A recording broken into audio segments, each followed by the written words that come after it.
Hello, Sauce Fiends, and welcome to Steve's Sauce Shack. I am Steve. Thanks for stopping by. Today we're going to be talking about Bushwick Kitchen's Weak Knees Gochujang Sriracha. This is a bit of a staple in my house, one of my favorite sauces. So when you're talking sriracha, chili, garlic, dates back to 1940s, and then in the United States it was around 1980 that was introduced. So been around for a minute. Plenty of regular srirachas on the market, plenty of flavored srirachas on the market. This is a bit of a flooded area within the market at this point, but this particular one with gochujang, and that's a Korean paste is generally how you'll see that prepared, and it's used in a lot of staple Korean cooking. And that dates as far back as roughly 9th century. So this is the spicier variety, the super spicy weak knees Gochujang Sriracha. They do have a regular weak knees option at that brand. I prefer a little more heat on it, but if you find that you tend to gravitate towards milder sauces, then I would start with the regular, see if you like it. If you want a little more heat to it, then the option exists. So we'll start out trying the sauce on its own, give you some tasting notes, kind of a rough gauge on heat, what to expect from it, and then we'll run it through the gauntlet of some staples that you would generally put hot sauce on, kind of see how it interplays with the different ingredients and different preparations. So as far as heat, I say that probably lands at a pretty solid 5 out of 10. Not something that you're going to have to pull punches on for if you're actually putting it on a burger, a taco, anything. This is not something you can only put a couple of drops of on your dish. So consistency, I really like this consistency. It's a little thicker. It's not as watery as a lot of sauces, so it's a little easier to work with. And then as far as the flavor, it's very, very garlic forward.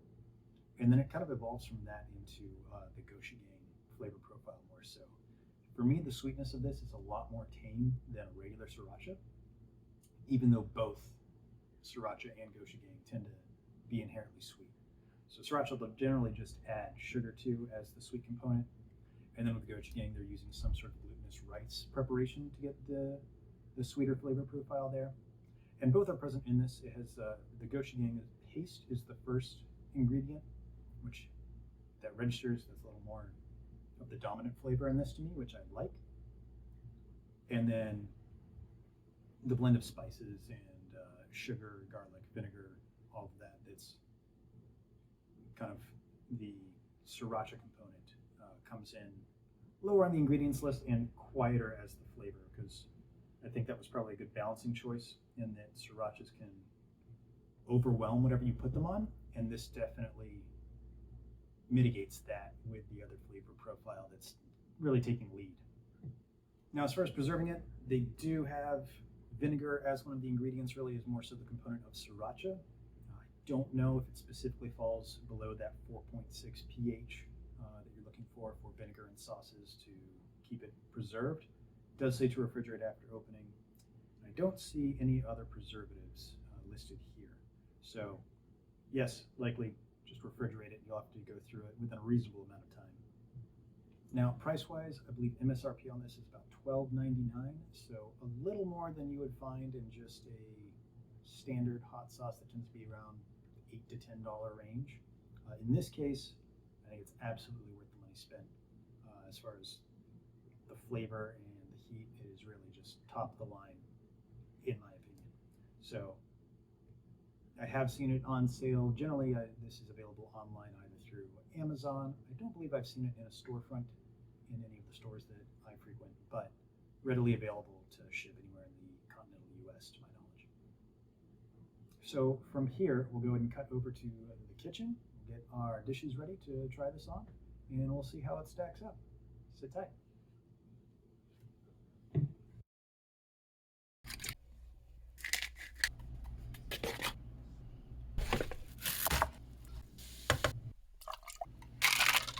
And we're back. So we'll be trying out the Gochujang Sriracha on the gauntlet here. We have scrambled eggs, wings, and a skirt steak taco, as well as the Bloody Mary. So we'll test it on all of the above and see how it stacks up. really complements these flavors or not, or if it's just kind of noise. So first up, these scrambled eggs. Now, I find this Gochujang Sriracha isn't quite as sweet as regular srirachas. I know a lot of people don't like sweets on their breakfast so much for sauces, so we'll see. Still a little sweetness to it, definitely less of the garlic kick that you would get from a regular sriracha. But this extra spicy version, I do like that little extra kick it has. Great for breakfast items in general.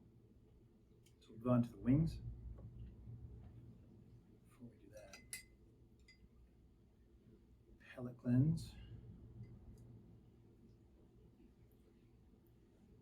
So generally the vinegar and anything pickled is going to help with a palate cleanse in between tasting anything. This does have allyl thiocyanate, so sure, theoretically it might be stacking, especially when I get over here, but there's little enough in pickled ginger that I'm not too worried about that. So the chicken.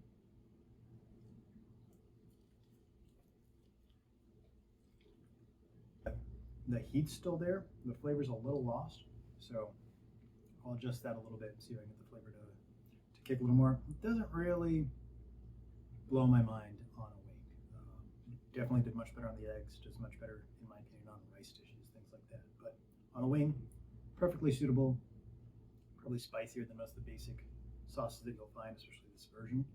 But I don't know that I would pick it over a honey habanero or more common wing condiment. And then we'll move over to the taco. Definitely pairs very well with the taco.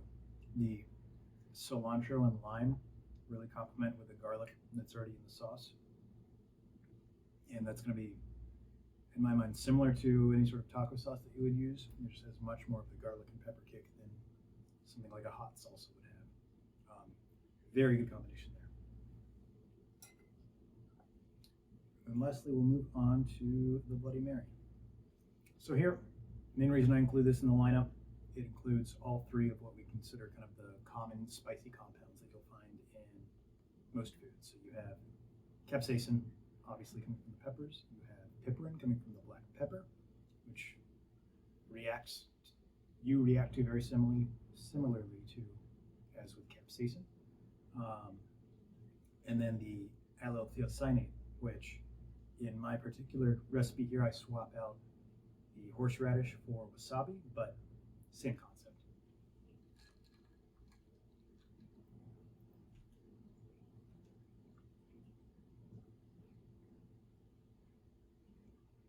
Yeah, I definitely strongly prefer that over something like a plain Tabasco that you would generally use in a recipe for a Bloody Mary. The heavier garlic presence in this sauce pairs really well with it, and then it just brings so much more of a well-rounded flavor than just a punch of vinegar, which this drink already has plenty of those elements. So definitely would use this, like I said, certainly over Tabasco. It also has more heat than a standard Tabasco sauce would have. So if you do like that capsaicin kick in the drink, then I would recommend using something this hot or hotter. The other elements, the wasabi very present, the piperin a little lost, maybe some additional fresh ground pepper or something to kind of keep up with that heavier spice content from the capsaicin. All in all, definitely one of my favorite sauces. That's why I'm featuring it first in this series. As far as what I think it works best on, from this lineup, I would have to see the tacos. I definitely thought I was going to go with the eggs, but with this particular preparation, at least, where you're getting fresh cilantro and some of the seasonings that are going to be common in a meat that you're going to put on tacos, that's going to pair really well with most taco that you can find or make. Additionally, if you're going to just use this out and about, really, really good on pizza. That's what I primarily used it on back when Derry and I got along. And then what I use it on now, which I recommend, is really rice dishes in general, but I don't want to incur the wrath of Uncle Roger, so I'm not going to call it fried rice, but I do make a rice dish that is fried rice adjacent. I tend to prefer black rice. I just like that flavor profile a little more earthy, bring something to the table that jasmine or kind of plain white rice, long grain just doesn't.